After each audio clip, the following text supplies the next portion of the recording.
یا حرام کھانے والی اولاد کبھی ماں باپ کا سہارا نہیں بن سکتی، حرام پیسے کے گھر کبھی آباد نہیں ہو سکتے، حرام کی کمائی پر بننے والی بلڈنگیں کبھی خوشی کا پیغام نہیں بن سکتی، نافرمانی کی زندگی گزارنے والے کبھی چین سے زندگی بسر نہیں کر سکتے، شراب میں ڈوب جائیں، زنا میں ڈوب جائیں،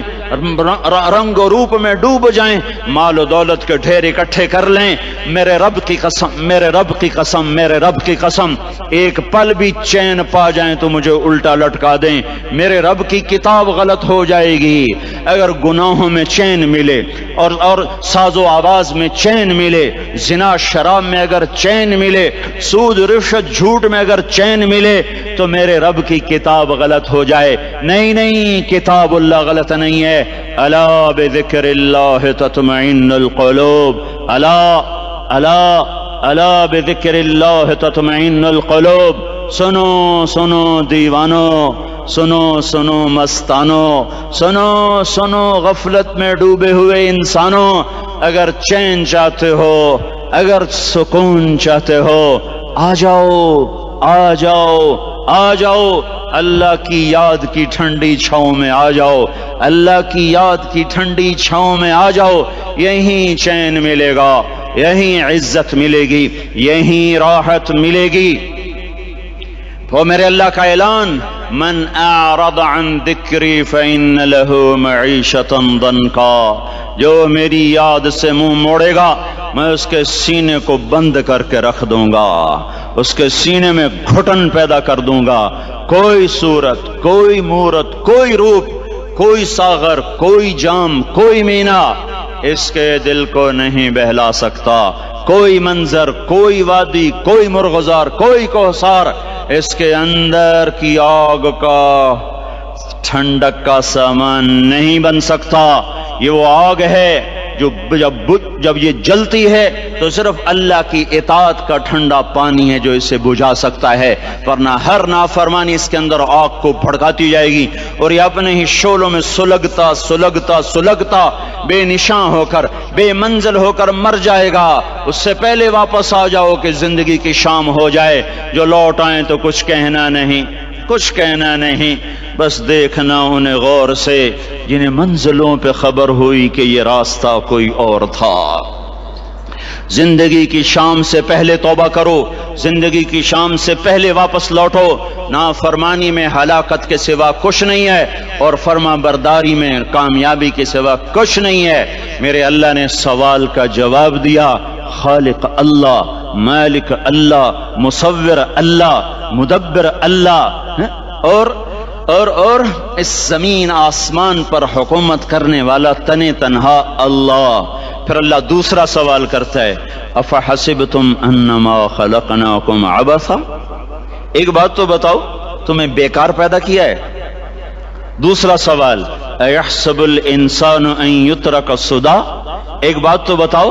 موت کے بعد تمہیں کوئی نہیں پوچھے گا، مر کے مٹی ہو جاؤ گے؟ سوال میں بڑی طاقت ہے، بولنے والا بڑی طاقت سے بول رہا ہے،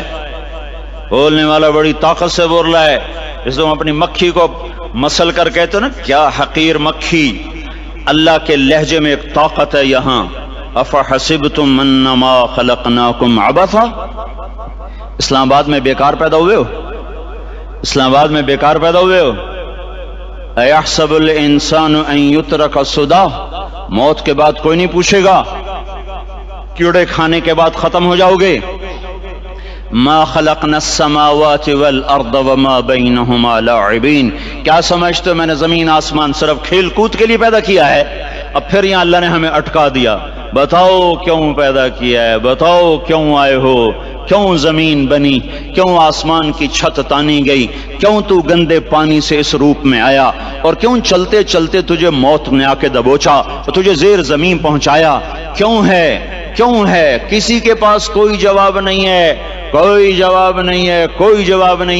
اللہ خود اس کا جواب دیتا ہے، وما خلقت الجن والانس الا لیعبدون، تمہیں پیدا کیا ہے دیکھنا چاہتا ہوں میرے بندے بن کے چلتے ہو کہ نہیں چلتے ہو، میرے بندے بن کے چلو۔ خلق الموت والحیات، زندگی موت کو کیوں بنایا؟ لیبلوکم ایکم احسن عملا، میں دیکھنا چاہتا ہوں اسلام آباد میں مجھے کون راضی کرتا ہے، نفس و شیطان کو کون راضی کرتا ہے، اچھا عمل کون کر کے آتا ہے، برا عمل کون کر کے آتا ہے۔ انا جعلنا ما علی الارض زینۃ لہا لنبلوہم ایہم احسن عملا، میں نے جو اسلام آباد کو خوبصورت بنایا اور بڑے خوبصورت پہاڑیاں اور مری کی پہاڑیاں، سوات کالام کی پہاڑیاں، وادیاں، میدان کوثر، یہ میں نے اس لیے سب کچھ بنایا ہے کہ میں تمہیں دیکھنا چاہتا ہوں کہ تم میں خوبصورت اور اچھا عمل کون کرتا ہے۔ یہ نہ سمجھنا کہ تمہارا رب سو گیا ہے، لا تأخذہ سنۃ ولا نوم، یہ نہ سمجھنا کہ تمہارا رب کمزور ہو گیا ہے، ما کان اللہ لیعجزہ من شیء، یہ نہ سمجھنا کہ آبادی کی کثرت سے تمہارا رب اب گنتی نہیں کر سکتا اور غافل ہو گیا ہے، لا تحسبن اللہ غافلا عما يعمل الظالمون، یہ نہ سمجھنا رات کے اندھیرے، اسلام آباد کی کالی رات اور اس کالی رات میں ہونے والی مستیاں وہ تمہیں اللہ سے چھپا لیتی ہیں، یہ نہ سمجھنا کہ اندھیرا اس سے کسی چیز کو چھپا لیتا ہے۔ سواء منکم من اسر القول ومن جہر بہ ومن هو مستخف باللیل وصارب بالنہار، رات کے اندھیرے میں کرو، دن کے اجالے میں کرو، پہاڑ کی غار میں کرو، زمین کی تہ میں کرو، چوٹیوں پر بیٹھ کر کرو، میدانوں میں چھپ کر کرو، خلاؤں میں کھو کر گم ہو کر کرو، جو بھی کرو گے تیرے رب کی طاقتور نظر تمہارے اوپر پڑ رہی ہے، غافل نہیں ہے، رات کے ناچنے والوں کو بھی دیکھ رہا ہے اور رات کے رونے والے کو بھی دیکھ رہا ہے، گھنگرو باندھ کے ناچنے والی بھی اس کے سامنے ہے اور مسلح پہ کھڑے ہو کر بے قراری سے اللہ کو یاد کرنے والی بھی اس کے سامنے ہے، پوسٹر کی زینت بن کے فون بیچنے کے لیے آئے ہائے، کہتے آج آزادی کا دور ہے، یہ کیسی آزادی ہے کہ عورت اتنی سستی ہو گئی کہ ٹیلی فون بیچنے والوں کے لیے بھی ننگی ہو کر پوسٹر پر اور موٹر سائیکل بیچنے والیوں کے لیے بھی عریاں ہو کر پوسٹر پر، ڈبل روٹی اور فریج بیچنے والوں کے لیے بھی عریاں ہو کر پوسٹر پر۔ یہ آزادی نہیں ہے، یہ فحاشی ہے، یہ بے حیائی ہے، یہ اخلاق کی آگ ہے، یہ بد اخلاقی کا جنگل ہے، انسانیت نہیں ہے۔ انسانیت وہ ہے جو میرا محبوب لے کر آیا، جو حضرت محمد صلی اللہ علیہ وسلم لے کر آیا، جس نے عورت کو عزت بخشی، مقام بخشا، ماں کے روپ میں بنایا کہ اس کے قدموں تلے جنت ہے، بیٹی کے روپ میں بیٹی کا روپ اللہ تعالیٰ نے دیا تو میرے نبی نے فرمایا اللہ نے جس کو 2 بیٹیاں دی ان کی شادی کر کے بیاہ دیا تو وہ اور میں جنت میں ایسے ہو جائیں گے۔ بہن کا روپ دیا تو میرے نبی نے فرمایا اللہ نے جس کو 2 بہنیں دی وہ ان کی خدمت کرتا رہا، ان کی شادیاں کی، شادی کے بعد ان کو وراثت میں ان کا حصہ دیا۔ پورے پاکستان کا رواج ہے مالدار یا فقیر اپنی بہنوں کو بھائی جائیداد میں حصہ نہیں دیتے، جو جہیز دے دیا بس وہی دے دیا اور باقی پر ڈاکہ مار کے قابض ہو جاتے ہیں۔ کوئی بہن حصہ مانگے تو کہتے ہیں بڑی بے غیرت ہے، بھائیوں سے مانگتی ہے۔ بے غیرت تو وہ ہے جس نے ایک چھاتی کے دودھ پینے والی بہن کا حق مار کے گھر بیٹھ گیا ہے۔ تو جس نے 2 بہنوں کو پالا، شادی کی، ان کا پورا حق ادا کیا، حق ادا کرنے کے بعد بھی ان کا خیال کرتا کرتا مر گیا تو اس پہ جنت واجب ہو گئی۔ بیوی کے روپ میں آئی تو اللہ تعالیٰ کے نبی نے فرمایا بہترین مسلمان وہ جو اپنی بیوی کے ساتھ اچھا سلوک کرے، اور میں سب سے اچھا سلوک کرتا ہوں اپنی بیویوں کے ساتھ، اور بہترین مال وہ ہے جو تم اپنی بیوی پر خرچ کرتے ہو اور اپنے بچوں پر خرچ کرتے ہو۔ اللہ تبارک و تعالیٰ نے اسلام کو عورت کی عزت کا ذریعہ بنایا۔ یہ عورت کی عزت نہیں ہے کہ گھنگرو باندھ کر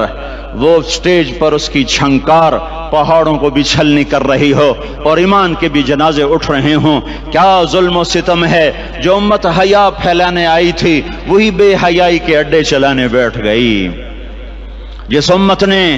جس امت نے پاکیزگی کو وجود دینا تھا وہی گٹر کے بیوپاری بن گئے، جو سچ کو بیچنے آئے تھے وہی جھوٹ کے ایجنسی ہولڈر بن گئے، جو عدل کا نظام قائم کرنے آئے تھے وہی ظالم بھیڑیے بن کے بیٹھ گئے۔ جبھی تو اللہ نے قیامت کا دن رکھا ہے۔ مظلوم کی ہائے سے بچو،